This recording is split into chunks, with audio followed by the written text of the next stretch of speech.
Hello from Campus Information Centers, or CIC.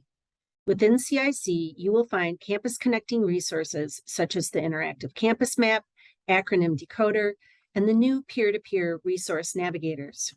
This brief video outlines a few ways to get the most out of posting your events on Happening at Michigan, U of M's most comprehensive events calendar.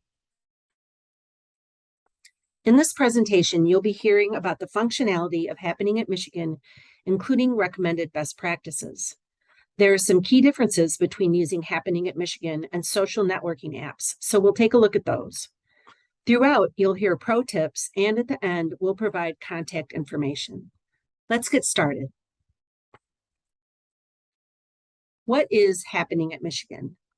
It's a website that acts as the central calendar for the University of Michigan. Users find a comprehensive search engine for events all across U of M's campuses.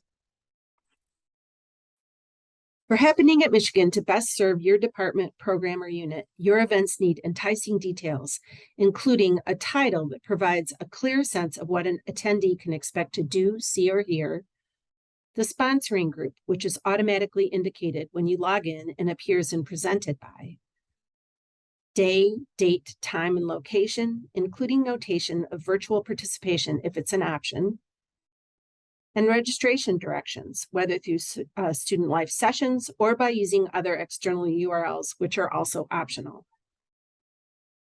And last, but definitely not least, you'll post a visual image or logo for the event, which needs to be at least 760 by 570 pixels. If you don't have an image, you can search right on the details page for effective stock photos. A note about images. Analytics show that events without images get less traffic and are often ignored. Another drawback is that events without images cannot be featured on the main page. We live in a visual world. We see items advertised everywhere. We watch TikToks and Reels. We snap photos almost every day with our phones, which serve as both cameras and as windows to our worlds. If you're an event creator, consider curating a group of photos that best represents your group or unit. Ask guest speakers for their images. Still stumped? Consider using royalty-free images, such as those provided within Happening at Michigan Adobe Creative Cloud, which is provided to U of M employees and students, or on sites like Unsplash. We want your event to be a success, and studies show that images sell. As part of U of M's effort toward inclusivity and accessibility, all communicators are asked to use alt text as part of their standard operating procedure. When creating your event and Happening at Michigan, plan to add an image description in compliance with alt text best practices. Your short description should be around 140 characters or fewer regarding your specific visual resource. In many applications, alt text isn't displayed on a standard page, but is embedded in a user's electronic device and can be accessed via assistive technology. Even without available assistive technology, a reader who is visually impaired can have the alt text read to them, thereby allowing them to understand an image's visual content. Alt text sometimes appears to be similar to a caption, but it's intended to be more purely descriptive. Since it's supplementary to the caption, it should not repeat all the same information. To be useful, alt text needs to be accurate, equivalent to the content of the image, succinct, and context sensitive. One last note, there's no need to refer to the fact that you're describing an image, like image of a football or of a flower. The user knows you're referring to an image, so there's no need to specify this again. New to the details page this summer is the Student Life Sessions option.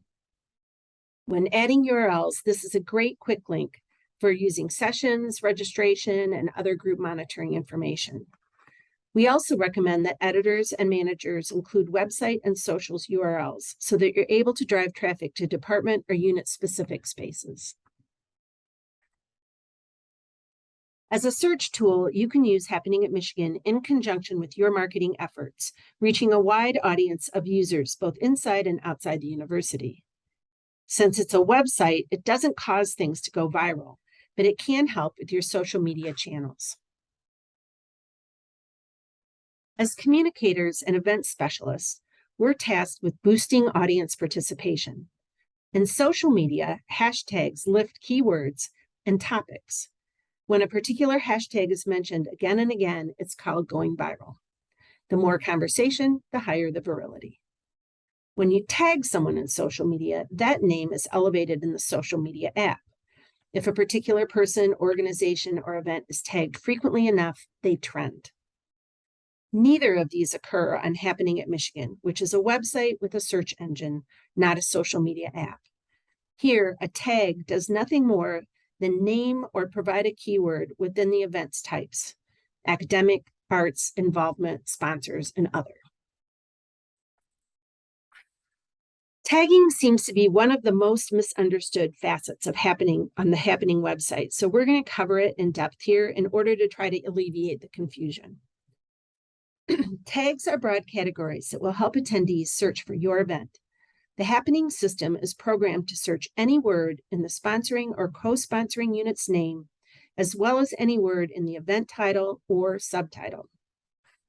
Using this screenshot as an example, if someone typed Navigator in the search field, they would find this event. For this reason, there's no need for me to create a tag for Resource Navigators. An example of a broad category is free. As I type in free, it will auto-populate that item. We know that people seek events and activities in which they can participate at no cost. If you're not sure whether a tag already exists, you can type in the tag search field here, or you can use the tag folders on the right and browse tags. If it's there, it will auto-populate, as you see here. You'll need to move your cursor down and select the tag here. If you type here and just hit enter, you're actually requesting a new tag from Dynamics.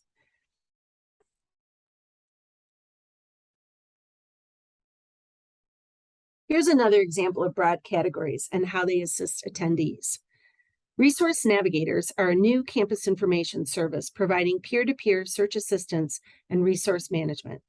The Navigators provide suggestions to students who are looking to get connected to campus life and find their way at U of M.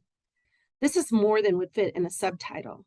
Choosing networking will more closely direct a user to the kinds of information they're seeking. By searching the tag folders, we were able to identify an existing tag that is closely associated with this type of service. But let's say that you've searched the site and you believe you have a new broad category that would make a good tag. By typing a custom tag in this field and hitting enter, a request is sent to Dynamics for review. Here's a final example of tags using fun presented by Uma. As you can see, they've tagged this event with the key search words exhibition, free, museum, and workshop. Anyone looking for a free event on campus or something to do at a workshop when visiting would find this event. The tags exhibition and free work because they further describe to an attendee what they can expect from the event. There's no need to tag museum because the keyword already exists within the title of the presenting or sponsoring unit. To review, the search engine is programmed to search title, sponsor, and the secondary title speaker areas. Since keywords are broad interest categories, editors and managers will want to avoid requesting tags with granular language, including speaker names, that are specific to just one or two events. The best practice is to use the secondary title speaker areas for finely tuned details. Let's say that your unit or department is sponsoring or co-sponsoring something that might have mass appeal or that really highlights the work or research they're doing. It might be open to the public or reaching across multiple disciplines. The speaker may have some notoriety in their field. These are great reasons to request that CIC feature your event. As pictured, you can do this at the point of publication, or you can return to your event later for the request. In order to feature your event, you must provide an image that meets the sizing requirements. As you're requesting your feature, please keep in mind that we do our best to represent the diversity of the U of M experience, which becomes challenging during peak times and seasons. So how can you leverage your socials while using Happening at Michigan?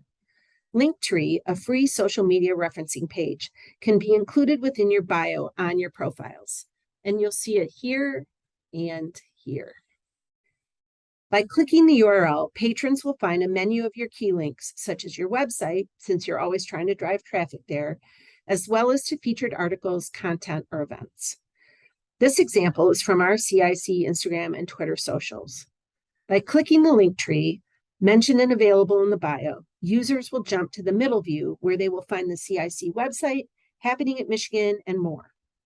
In your case, you might have a specific event within Happening at Michigan that has multiple session times, registration information, meal reservations, tons of detail.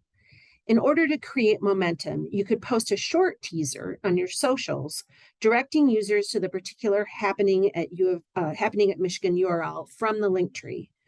With a click, they can review the pertinent details. No need to drag your social media down with all of the details in your posts. When users share these event posts, and they will because they're short, the event goes viral. So this is the place to use creative hashtags. This completes the basic training for current best practices on Happening at Michigan. Please let us know if you have any questions. Our CIC team responds within 24 to 36 hours when you use the Contact Us widget from our website. And thanks for listening.